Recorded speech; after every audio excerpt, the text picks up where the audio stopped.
اعوذ باللہ من الشیطان الرجیم بسم اللہ الرحمن الرحیم فَإِنْ آمَنُوا بِمِثْلِ مَا آمَنْتُمْ بِهِ فَقَدِ اهْتَدَوْا وَإِنْ تَوَلَّوْا فَإِنَّمَا هُمْ فِي شِقَاقٍ فَسَيَكْفِيكَهُمُ اللَّهُ وَهُوَ السَّمِيعُ الْعَلِيمُ صبغۃ اللہ ومن احسن من اللہ صبغۃ ونحن لہ عابدون۔ پھر اگر وہ اہل کتاب اس چیز پر ایمان لے آئیں جس پر تم ایمان لائے ہو تو بے شک وہ ہدایت پا جائیں گے، اور اگر وہ منہ موڑیں تو پھر وہی ہیں مخالفت میں۔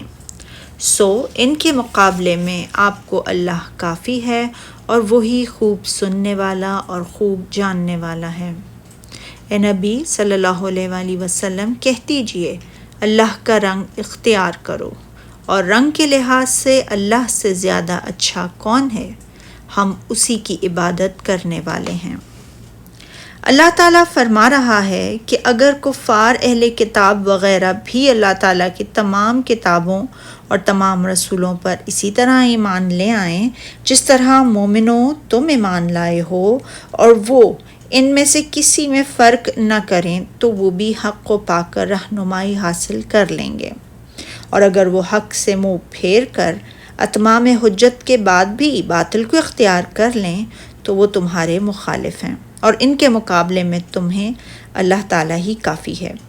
اور وہ ان کے مقابلے میں تمہیں فتح و نصرت سے سرفراز فرمائے گا، اور وہ خوب سننے والا اور سب کچھ جاننے والا ہے۔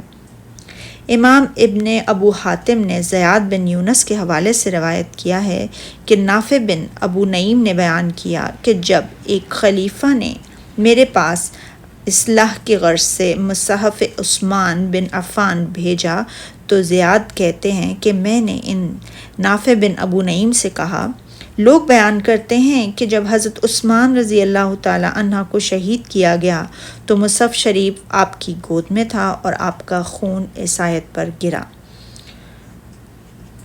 فَسَيَكْفِيكَهُمُ اللَّهُ وَهُوَ السَّمِيعُ الْعَلِيمُ۔ نافع نے جواب دیا، ہاں یہ درست ہے، میں نے خود اس آیت پر حضرت عثمان رضی اللہ تعالی عنہ کے خون کو دیکھا تھا۔ صبغۃ اللہ سے مراد اللہ کا دین ہے، اور فطرت اللہ سے مراد یہ ہوتا ہے کہ اللہ کی فطرت کو جس پر اس نے لوگوں کو پیدا کیا اختیار کیے رکھو۔ صدق اللہ العظیم۔